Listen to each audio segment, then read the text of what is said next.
Bonjour à toutes et tous et bienvenue sur le podcast de la mort et du deuil, le podcast qui offre une bulle de réconfort à tous les endeuillés.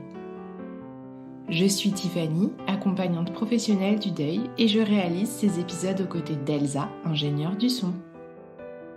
Avant de te partager l'épisode de la semaine, je t'invite à laisser 5 étoiles et un commentaire sur ta plateforme d'écoute préférée. Ça ne coûte rien et pourtant, c'est le meilleur moyen de soutenir le podcast pour le faire rayonner auprès du plus grand nombre.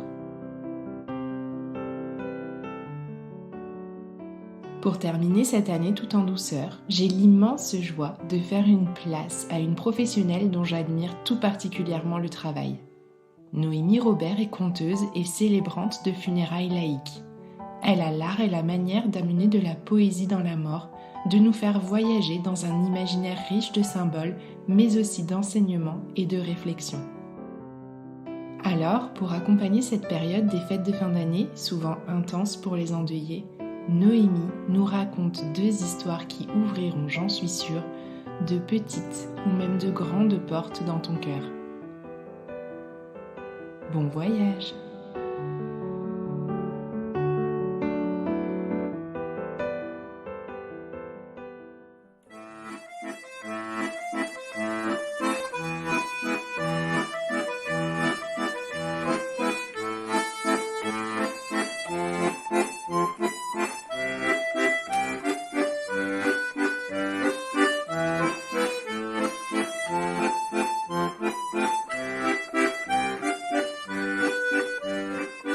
Sur le pas de la porte, assis devant l'entrée du bar, il y a un vieil accordéoniste. Il est là tous les soirs, sa casquette à ses pieds. Dans le pays, on l'appelle le bouézou. C'est comme ça qu'on les appelait dans le temps, ceux qui venaient faire danser les gens avec leur accordéon dans les noces. Mais ça fait longtemps qu'on n'invite plus aux noces. Ça fait longtemps qu'il n'a plus vu personne danser. Ça fait longtemps d'ailleurs qu'il n'y voit plus du tout, que les couleurs du monde sont devenues pastel à ses yeux. Alors tous les soirs il est là, assis sur la première marche qui mène à l'entrée du bar, son accordéon sur les genoux, sa casquette au sol, et puis il enchaîne des valses, des ridés, des airs qui viennent peupler la nuit. Il tend l'oreille et il espère lui entendre le tintement des pièces qui tombent dans sa casquette. De quoi se payer un coup, de quoi se réchauffer.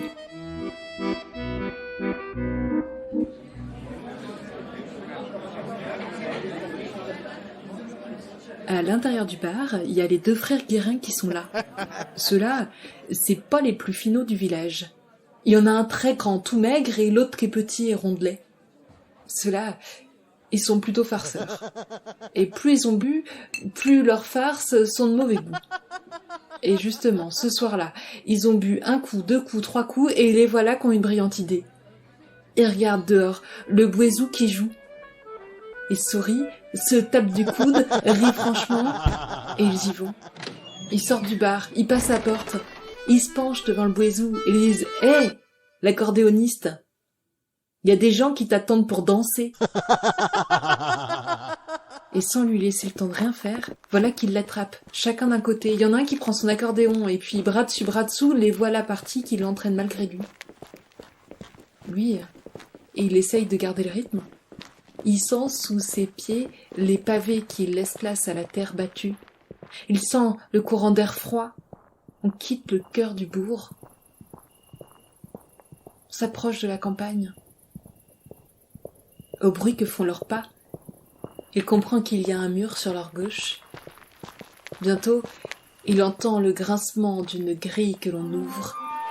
Sous ses pieds, c'est du gravier.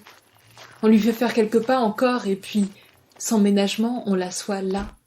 On lui met son accordéon dans les bras et les 2 frères Guérin se fendent d'un grand éclat de rire et lui disent « Alors, essaie donc de les faire danser, ceux-là !»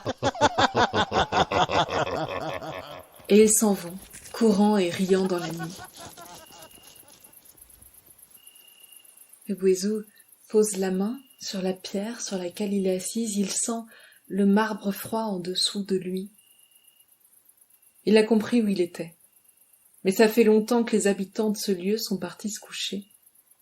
Malgré tout, parce qu'il n'a rien d'autre à faire, parce qu'il ne sait pas retrouver le chemin sans ses yeux, Il prend son accordéon et puis il se met à jouer. Un air mélancolique, un peu lent. Jouer, ça passe le temps.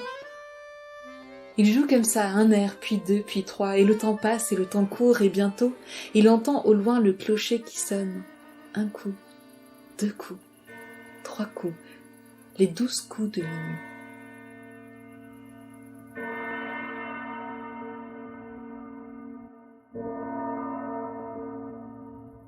Et au moment où le dernier coup retentit, il y a du bruit dans le cimetière. Il entend tout autour de lui les pierres tombales grincer, rouler, bouger. Il est pris d'une frayeur terrible, alors il se met à jouer encore plus vite. Il se met à jouer pour pas entendre ce qui se passe autour de lui. Ah, s'il avait des yeux pour voir, il verrait les morts qui s'entraident pour sortir des tombes. Celui qui aide celui-là à rattraper son tibia qui s'est échappé et à se remettre une vertèbre en place, ou 2, ou 3. Celui qui a fait rouler son crâne un peu trop loin et qui aide un second à se le remettre sur les épaules. Il verrait toute cette communauté des morts chancelante, brinque-ballante qui s'approche et fait cercle autour de lui. Il verrait qu'ils sont comme intimidés, touchés de voir ce musicien qui joue pour eux. Il a peut-être pas vu l'accordéoniste, mais bientôt il a entendu que tout autour de lui, ça bougeait, et ça bougeait en rythme avec sa musique. Alors, il joue une polka, puis un enterdro, un cercle circassien, une ridée, un avant-deux, et il entend tout autour de lui les morts qui dansent encore et encore.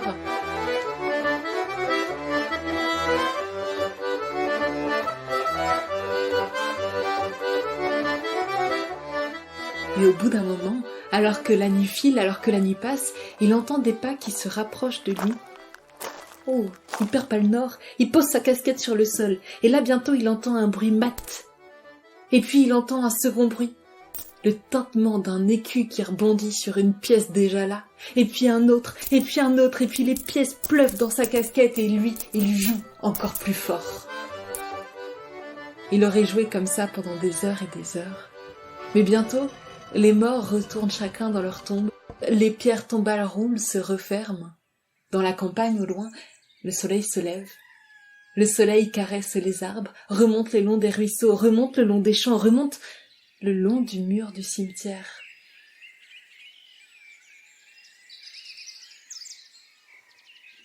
Et les premiers rayons glissent à l'intérieur du cimetière, remontent les allées. Et au moment même où le Bouézou va pour se pencher et attraper sa casquette pleine de pièces, voilà que les rayons du soleil touchent la casquette à leur tour. Il glisse sa main à l'intérieur de sa casquette, n'y trouve aucune pièce. Il y a là comme des lambeaux de tissu qui s'effritent entre ses doigts. Il est déjà tard dans la matinée, quand les 2 frères Guérin poussent le portail du cimetière. Ils arrivent tout penauds et confus de leur mauvais tour de la veille. Ils retrouvent l'accordéoniste, exactement là où ils l'ont laissé, un étrange sourire sur les lèvres et sur ses doigts, comme une poudre dorée. Ce soir-là, l'accordéoniste s'est installé devant le bar, comme tous les soirs. Il a posé sa casquette à ses pieds, il a pris son accordéon et il a commencé à jouer un air. Et c'est ce soir-là que ça a commencé. Ses doigts, recouverts encore de la poudre dorée, se sont mis à jouer les notes les unes après les autres qui se sont glissées hors de l'accordéon. Elles ont filé sur le pavé, elles ont filé sur les marches derrière lui, elles sont montées jusqu'à l'intérieur du bar, se sont glissées le long du comptoir, elles ont frôlé celui-ci et puis elles ont atteint la patronne. Elles l'ont touchée. Et au moment même où elle entendait les notes de l'accordéoniste, voilà que l'air que fredonnait toujours son père lui est revenu en mémoire, sa comptine préférée. La patronne a suspendu son geste.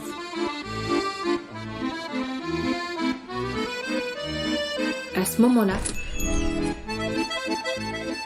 Madame Michu a ouvert la porte. Avec elle, un flot de musique est entré. Madame Michu s'est arrêtée sur le palier, scotchée. Elle venait de revoir dans ses yeux, comme s'il était là, le sourire de sa sœur. Dans ses oreilles, elle a eu l'impression d'entendre son rire teinté. Et d'un seul coup, sur ses rétines, c'était comme au cinéma. Les souvenirs ont défilé les uns après les autres.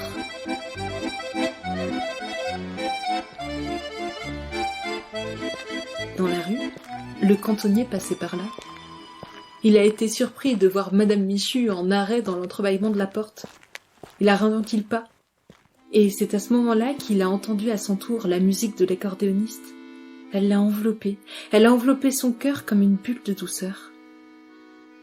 Et il a eu l'impression de le sentir, tout contre lui, son nouveau-né, son tout petit, le sentir là, comme s'il n'avait jamais quitté ses bras. C'est ce soir-là que ça a commencé. À partir de ce soir-là, chaque fois que l'accordéoniste se mettait à jouer, voilà le souvenir des morts qui s'invitaient dans le cœur des vivants.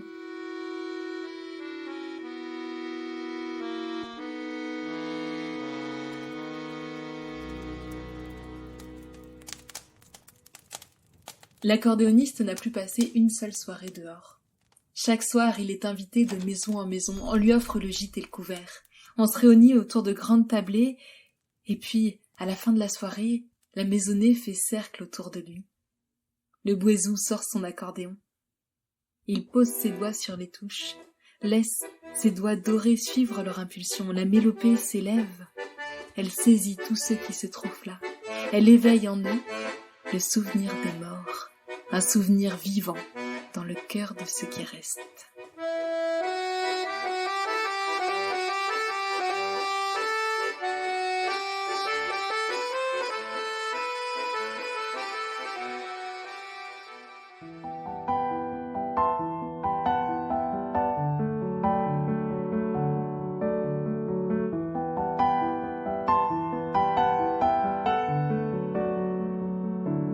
J'espère que ce partage t'a fait voyager et qu'au passage, il t'a inspiré aussi. Je remercie du fond du cœur Noémie Robert pour sa confiance. Tu trouveras plus d'infos sur ses activités en descriptif de l'épisode. Si cet épisode t'a plu, n'oublie pas de le dire avec des étoiles et en laissant un commentaire sur ta plateforme d'écoute préférée. C'est comme ça que le podcast s'envolera vers d'autres oreilles. Tu peux aussi nous aider à financer le matériel, les frais d'hébergement et tout le temps alloué à ce projet en faisant un don sur mon site web www.lesenvolés.com dans l'onglet Le podcast. Cet épisode a été monté, mixé et arrangé par Elsa Doll, ingénieure du son. Un grand merci à toi pour ta fidélité. Je te donne rendez-vous la semaine prochaine pour un nouvel épisode.